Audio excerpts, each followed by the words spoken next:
When most of us, when we imagine a warehouse, I think we picture this giant, dimly lit, dusty room. Right, yeah, like a giant storage locker. Exactly. Just row after row of static cardboard boxes sitting on these, endless steel shelves, just gathering dust, doing absolutely nothing until someone finally remembers they exist. It's like a museum for cardboard. It's a very comforting, simple image, a giant static parking lot for products.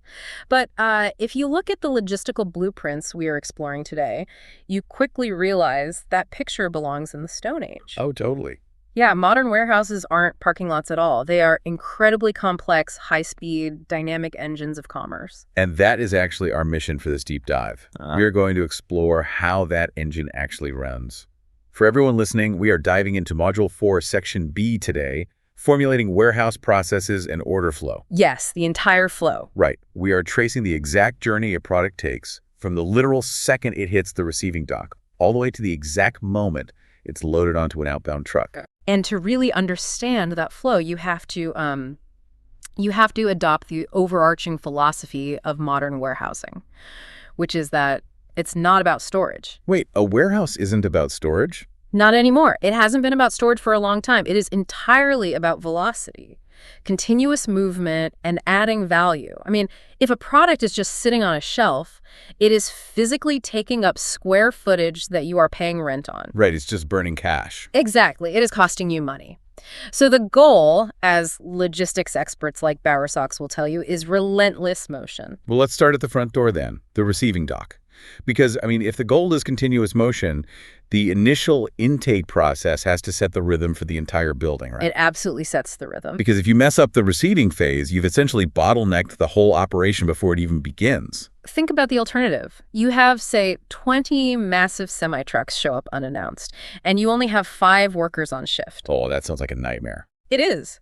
The goods get unloaded and just dumped on the concrete floor because, nobody is there to put them away. That violates the golden rule of logistics, which is that goods should never just sit at the dock. Right. Once they're in motion, keep them in motion. Precisely. So how do you actually prevent that pileup? Because it can't just be about throwing more bodies at the problem and hiring more people? No. It's about a highly choreographed labor ballet. You have to perfectly coordinate your inbound shipments with your labor availability. You schedule those trucks down to the absolute minute. Wow, down to the minute? Oh, yeah. But more importantly, you stagger your internal shifts. The put-away crews, the people who actually move the goods from the dock into the warehouse aisles, they need to arrive and clock in exactly as the receiving crews finish unloading that first wave of trucks. Got it. So it's a seamless handoff. Exactly. Okay, let's unpack this a little. Yeah. Because receiving sounds a lot like a commercial kitchen during the dinner rush. That's a great way to look at it. Right. You prep the stations before the food arrives, you stagger your line cooks, and you just keep the plates moving. But, in a kitchen, if a really complicated off-menu custom order comes in, like someone wants a vegan, gluten-free, substitute-heavy meal, you don't let it slow down the whole line. No, you can't afford to. Right, you give it to a specialist. So does a warehouse have a system for that? They do, and your kitchen analogy actually captures the tension perfectly. In warehousing, that complicated order is called an exception. An exception. Yeah. Okay, what does that actually look like in practice? Well, imagine a pallet of electronics arrives at the dock, but the shrink wrap is torn, 3 of the boxes look like they were left out in the rain, and the master barcode label is completely missing. Oh, man. The dinner rush crashes. Exactly. If your main receiving crew stops everything to play to figure out what's in the boxes and print new labels, 3 other trucks are going to back up in the yard just waiting for a jock door. Because they're just standing there staring at wet boxes. Right. So you shunt those problem shipments to a dedicated exception handling team. Oh, okay. So they're physically moved out of the way. Yes. They have their own workspace, their own computers, and most importantly, the time to investigate. Meanwhile, the main workflow doesn't bottleneck. The clean, standard pallets just keep flying through the doors. That makes so much sense. But if we really want to talk about keeping things flying, there's a concept in the sources that takes this idea of relentless motion to the extreme. Cross-docking. Yes, cross-docking. Yeah. Where they bypass the shelves entirely. Cross-docking is really the absolute pinnacle of lean efficiency. The goods are received at the inbound dock, they're sorted, and they are immediately driven straight across the warehouse floor to the outbound shipping dock. So they never even go into surge. Never. But practically speaking, how do you pull that off? I mean, if I'm expecting a shipment of winter coats to arrive at dock door 1, and I want to immediately load them onto a truck at dock door 50 going to Chicago, what happens if the first truck gets a flat tire and is 3 hours late? The whole house of cards falls apart. Right. Which is why cross-docking requires intense real-time communication matrices between the suppliers, the warehouse, and the outbound carriers. You need GPS tracking on the inbound trucks, and you need a massive staging area on the dock. It sounds incredibly stressful. It is high-wire logistics without a net. But when it works, you save an absolute fortune on storage and labor costs. Now, while we're still at the dock, there are two opposing processes that often happen right as the goods arrive: consolidation and break bulk. Right? Let's start with consolidation. This is where you gather items from many different suppliers into one single location to create one massive shipment for a customer, right? Correct. Like, say, a car manufacturer gathering tires from Ohio, seats from Michigan, and electronics from overseas, and they combine them all at one warehouse before sending them to the final assembly plant. That's a perfect example. It saves the assembly plant from having to manage, hundreds of separate deliveries a day. Right. So if consolidation is bringing everything together, what happens when a massive single shipment arrives that needs to go to 100 different places? Yeah. Like a train car full of cereal. That's break bulk. You take a massive single-source shipment and divide it into smaller, more appropriate quantities. Okay, so dividing it up. Exactly. So a grocery distributor might receive 40 pallets of cereal from one manufacturer, but a local neighborhood grocery store only needs 5 boxes. Right. They don't have room for 40 pallets. Exactly. So the warehouse breaks that bulk shipment down into dozens of smaller outbound orders. Okay, so the goods arrive, they survive the exception team, and the ones that aren't instantly cross-docked actually have to go somewhere in the building. They do. They have to be hidden away on a shelf. But I mean, deciding exactly where to put a box in a 1,000,000-square-foot facility is a massive strategic decision. It dictates the efficiency of everything that happens next. And the computer brain of the operation, the warehouse management system, or WMS, manages this complex geography. The WMS? Yes. And the first major division it makes is deciding if an item goes into extended storage or active storage. Well, extended storage makes sense. That's your classic deep storage. Yeah. Out-of-season goods, or maybe you bought 10,000 extra units of a product because you got a massive discount. Right. The priority there isn't speed, it's density. You just pack it to the ceiling and forget about it for a few months. But active storage is a completely different beast. This is the heartbeat of the warehouse. It's for fast turnover. It's where the actual picking of customer orders happens, often in specific areas called pick slots. Good. Here, storage density is secondary. Ease of picking is the only thing that matters. You want workers to be able to grab the item quickly, safely, and in the right ergonomic position. Which creates a new problem, doesn't it? Right. If active storage is all about speed and low density, those pick slots are going to empty out really fast. Very fast. So you have to constantly pull pallets down from extended storage to refill the active slots. That process is called replenishment. And you cannot let the active slots run empty, or the whole picking line stops while someone waits for a forklift. So how does the system know when to replenish? Is a guy just walking around with a clipboard checking empty bins? Oh, no, not anymore. Modern systems often use on-demand replenishment, which operates like a pull system. Think of it like a vending machine. Okay. You don't restock the machine until someone actually buys a bag of chips. In the warehouse, the moment a worker scans an item to pick it, the WMS registers the inventory drop. Oh, wow. Yeah, and if it drops below a calculated threshold, it instantly beams a task to a forklift driver to bring a new pallet down from deep storage. That is so cool. I also saw a mention of opportunistic replenishment in the sources. And I love this concept. It's like topping off your gas tank just because you happen to be driving past a station with cheap gas, even if you're only down a quarter of a tank. That's a great way to look at it. The WMS identifies lulls in a specific worker's route. So if a forklift driver is already heading back empty from an area, the system might reroute them slightly to grab a pallet and top off an active pick slot. Just to save a future trip. Exactly, just to squeeze every drop of productivity out of their travel time. So we know how items get restocked, but let's talk about where they actually live in that active storage area. Yeah. Because the layout isn't random. It's based on ABC slotting strategy. This is foundational, and the most important thing to grasp here is that the key metric for slotting is velocity, not volume. Let's pause here because I feel like it's really easy to get velocity and volume mixed up. It is. Volume is how physically large something is, Yeah. or maybe the sheer number of units you sell in a year. But velocity is how fast it moves, like how many separate trips someone has to make to pick it. Think about a massive pallet of bottled water versus a small bin of phone chargers. You might sell a higher total volume of water by weight, but if customers buy water by the pallet once a week and they buy individual phone chargers 100 times a day, the phone chargers have much higher velocity. So in ABC slotting, your A items are the phone chargers, the high-velocity goods. And because they move so fast, you give them the prime real estate. Exactly. You put them near the main aisles, close to the shipping area. Yeah. And crucially, you put them in the golden zone, right at waist level, between the knees and shoulders. So a human doesn't have to reach up or bend down. They just walk by and grab it. And then your B items have medium velocity, so they get placed lower down, maybe requiring a slight bend. And your C items, the slow movers, the things people only order once a month, they get placed way up high or further back in the remote, dusty corners of the warehouse. Okay, wait, I have to push back on this strategy for a second. Sure. If you take all your highest velocity A items, the stuff everyone is constantly ordering all day long, and you cluster them all together in one golden zone right at waist height, Right. doesn't that create a massive traffic jam? It definitely can. I mean, you're going to have dozens of workers all trying to push their carts into the exact same aisle at the exact same time. Sounds like a Black Friday stampede. You've hit on a very real operational hazard.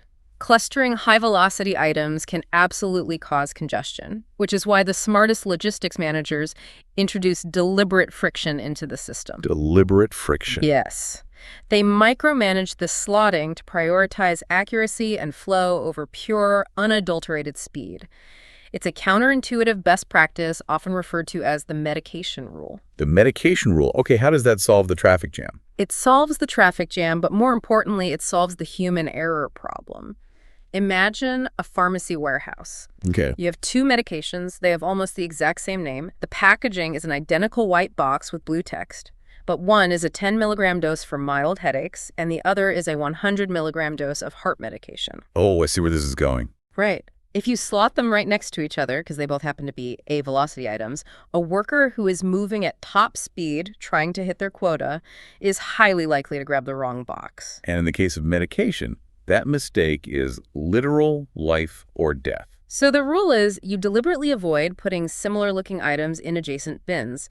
You purposefully separate them by an aisle or two to prevent dangerous or just incredibly costly mistakes. Even if it slows them down a little? Exactly. Even if it means slightly increasing the travel time for the worker, and even if it means putting an A item in a slightly less optimal spot, you sacrifice a tiny bit of speed for a massive gain in accuracy. Which perfectly brings us to the most critical phase of the journey. We've, perfectly hidden all these items on shelves to maximize space and accuracy, but now comes the hard part. Finding them again. Yes, finding them again when a customer actually hits buy. We are entering the picking phase. And looking at the logistics data from the sources, this is the absolute money pit of the warehouse. It is the most expensive, labor-intensive, and risky process in the entire building. The financial stakes are staggering when you look at the real-world numbers. Let's put some numbers on this for the listeners. The data shows that a single inaccurate pick costs an estimated $59 to $95. It's incredible. And my point thought was, how can grabbing the wrong t-shirt cost $100? But when you trace the fallout, it makes total sense. Walk through the scenario. A customer orders a blue shirt, but the picker accidentally grabs a red one. Right. First, the customer gets the wrong item and gets angry. They call customer service, so that's a labor cost right there, paying a rep to handle the complaint. Then, the warehouse has to issue a return shipping label, so you're paying to ship the item back. And it doesn't stop there. No. When it arrives, a worker has to inspect it, repackage it, and physically walk it back to the shelf. More labor. Then you have to pay a picker to go find the correct blue shirt and pay a carrier to ship it a second time. And that $95 doesn't even factor in the invisible costs. Like losing the customer. Exactly. You might lose that customer entirely. Or worse, if this is a business-to-business transaction, say someone ordered a critical machine part and you sent the wrong bolt, their entire factory shuts down for a day. Oh, man. They will never use your supply chain again. Honeywell reportedly lost $400,000 annually just on mispicks. So accuracy is absolutely paramount. But even when you pick perfectly, The sheer cost of doing the work is shocking. Walking through the warehouse accounts for up to 50% of a picker's time. Half of their shift. Yeah, half of the labor budget for the picking department is just paying people to walk. Shoe leather on concrete. It's incredibly inefficient, which is why routing strategies become the absolute obsession of warehouse managers. You have to minimize that walking. And one of the most effective methods to do this is zone picking. Think of zone picking like a relay race. Precisely. Instead of giving one worker a cart and an order and making them walk 3 miles across the entire building to find 10 different items, the warehouse is divided into specific, dedicated zones. So they just stay in their area. Right. A picker stays in their zone, and a tote or box moves down a central conveyor belt. So if the order needs toothpaste from Zone 1 and shampoo from Zone 2, the picker in Zone 1 grabs the toothpaste, drops it in the passing box on the conveyor, and just lets it ride. Exactly. And then the box rolls into Zone 2, the next picker adds the shampoo, and so on. It vastly reduces the distance any single individual has to walk, and it allows multiple massive orders to be built simultaneously as they glide down the belt. And how those zones are designed depends heavily on the order increments. Are they picking in eaches, which just means single individual pieces, like 1 bottle of shampoo? Or are they taking full cases or entire multi-ton pallets? Right, because a warehouse doing parcel fulfillment in eaches for e-commerce will have thousands of small, dense pick slots, while a bulk distributor shipping to grocery stores will have wide aisles for forklifts moving full pallets. But regardless of the layout, walking is still too expensive. Humans are too slow and they make too many errors, which is why the industry is currently undergoing a massive, basically science fiction level shift. We have to talk about the robotics. Because warehouses are turning to radical automation to solve the picking problem once and for all. Okay, when I say warehouse robots, you probably picture a mechanical arm standing next to a conveyor belt grabbing a box, or maybe a drone flying around scanning barcodes. Yeah, that's what I pictured. But the reality is much more profound. It's called a part-to-picker system, using autonomous mobile robots, or AMRs. So in traditional picking, the human walks to the shelf. But in a part-to-picker system, the shelf drives to the human. It flips the entire concept of a warehouse upside down. Instead of a person pushing a cart down a mile-long aisle, the worker stands at a stationary, ergonomically designed workstation. Out on the floor, these AMRs, which look like giant robotic hockey pucks, drive underneath these massive vertical storage shelves. And this is where the engineering is truly incredible. These robots slide under a shelving unit that might weigh 2,000 pounds. Right. And they use a corkscrew mechanism to physically lift the entire shelf a few inches off the ground.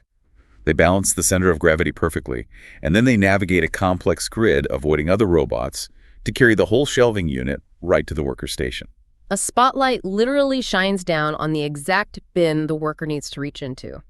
The human grabs the item, presses a button, and the robot whisks the shelf away, while another robot immediately slides the next required shelf into place. It is so cool. But the physical lifting isn't even the most revolutionary part. It's how dynamic the system is under the control of the WMS. Right, the data side. Exactly. The system tracks exactly which items are being ordered most frequently in real time. It automatically commands the robots to move slower-selling items deeper into the dark storage areas, and it keeps the most popular shelves hovering right near the picking stations. It's mind-blowing. The building is constantly reorganizing itself, physically shuffling its own geography while nobody is looking. And because the robots are doing the heavy lifting and the walking, the human workers are often repurposed to do something called value-added services. Right, because warehouses aren't just storing goods anymore. They are squeezing more value out of the product before it leaves the building. Okay, like what? Well, this could mean kitting, like bundling a laptop, a mouse, and a carrying case into one promotional box before it ships. It could be tagging garments with retail price tags, or even loading the latest firmware onto a smart TV before it goes in the truck. This ties into a broader supply chain concept from the sources called postponement strategy. Yes, very important. By keeping products generic for as long as possible and delaying the final light assembly or localization until the very last minute in the warehouse, companies save massive amounts on transportation and inventory costs. You don't have to ship 10 different language variations of a product across the ocean. You ship one generic version in bulk, and the local warehouse flashes the correct language software onto it right before it goes to the customer. Okay, so we've received the product, we've slotted it, the robots brought it to us, and we've added value to it. Now we have to actually pack it in a brown box. There's a method mentioned here called pick and pack. Pick and pack is exactly what it sounds like. The picker packs the item into its final shipping carton, tapes it up, and applies the shipping label right at the moment of picking. Rather than putting it in a plastic tote to be packed by someone else at a different station later. Exactly. It saves a handling step, which sounds incredibly efficient. But there is a trade-off. A major one. If your highly trained picker is busy folding cardboard, taping boxes, and fixing jammed label printers, they aren't picking the next item. Their throughput plummets. Right. So it's a delicate balance the warehouse manager has to strike based on the size of the orders. Which leads us to the final step in the order flow, the moment the goods finally leave the building, dispatch. This covers loading and shipping, and I assure you, it is not just throwing boxes into the back of a truck. Oh no, it is high-stakes 3D Tetris with a strict, unforgiving time limit. The central concept in dispatch is sequencing. The loads have to be perfectly sequenced. The first order brought to the dock needs to be the very first one loaded deep into the nose of the truck. And why is that? Because that means it will be the last one unloaded at the final destination. Last in, first out. Exactly. If a delivery truck has 10 stops to make across the city, the warehouse cannot just load the boxes randomly. If they do, the driver will have to dig through the entire truck at stop number 1 just to find the right parcel. Which wastes everyone's time. Right. So the warehouse has to load stop number 10 first, push it all the way to the front, then load stop 9 all the way to stop 1, which sits right at the back doors ready to be grabbed. Orchestrating this requires a mathematical technique called wave picking. The warehouse doesn't just process orders as they drop into the website. Shipping carriers like FedEx or UPS have incredibly strict cutoff times for next-day delivery. Yeah, they don't wait around. No, they don't. So the WMS schedules the work backwards. Backwards? What do you mean? Well, think about it. If the FedEx truck departs at exactly 5:00 p.m., the system calculates the exact transit time on the conveyor belts, the average packing time of the human, and the travel time of the robot. Wow. It calculates that this massive batch of orders will take exactly 2 hours and 14 minutes to process. So it holds those orders back and then releases a wave to the warehouse floor at exactly 2:46 p.m., ensuring they hit the loading dock perfectly in sequence just as the truck is ready for them. That is just incredible. So what does this all mean? Let's take a step back and look at the whole incredible picture we've painted today. It's a lot to take in. It really is. We started with a truck arriving at the receiving dock, initiating that carefully choreographed labor ballet to keep goods in constant motion. We watched items get sorted through the high-wire active cross-docking or guided into active storage via smart velocity-based ABC slotting. Protected by the medication rule? Protected by the medication rule, yes. Hmm. We examined the extreme financial stakes of the picking process, where a single misstep can cost $100 and permanently burn a client relationship. And we saw how the industry is fighting back against the cost of human walking, utilizing AMRs that literally bring the shelves to the workers, all while adding final value through postponement strategies before seamlessly sequencing the loads into outbound trucks using the backward math of wave picking. And this incredibly complex ballet is entirely orchestrated by that invisible brain we kept mentioning, the warehouse management system. Yes. It's tracking every barcode scan, every robotic lift, every single item's exact location in three-dimensional space, and calculating transit times down to the second. Which actually leads to a fascinating realization about where this is all hitting. Right. When you look at the trajectory of the WMS, the integration of machine learning, and the rise of artificial intelligence, you realize that modern warehouses are actually becoming massive data centers. That's a wild thought. Right. Yes, they process physical goods, but they are driven entirely by data. Data that is getting smarter every single day. So here's a thought for you to ponder long after this deep dive is over. With every item scanned, every robot movement tracked, and every pick perfectly timed, AI is learning the exact rhythms of our consumption. It knows what you buy, when you buy it, and how often you run out. Exactly.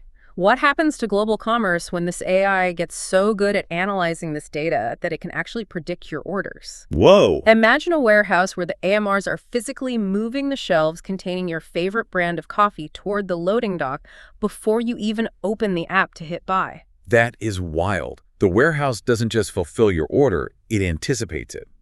Suddenly, that opening image we talked about, that dimly lit, dusty museum of static cardboard boxes, it feels utterly ridiculous. It really does. We aren't just storing things anymore. We are predicting the future and physically moving it into place before it even happens. It changes the entire definition of what a supply chain can be. It really does. Next time you see a delivery truck on the highway, just remember the high-speed robotic ballet and the backward math that put that box on board. Thanks for joining us for this deep dive. We'll catch you on the next one.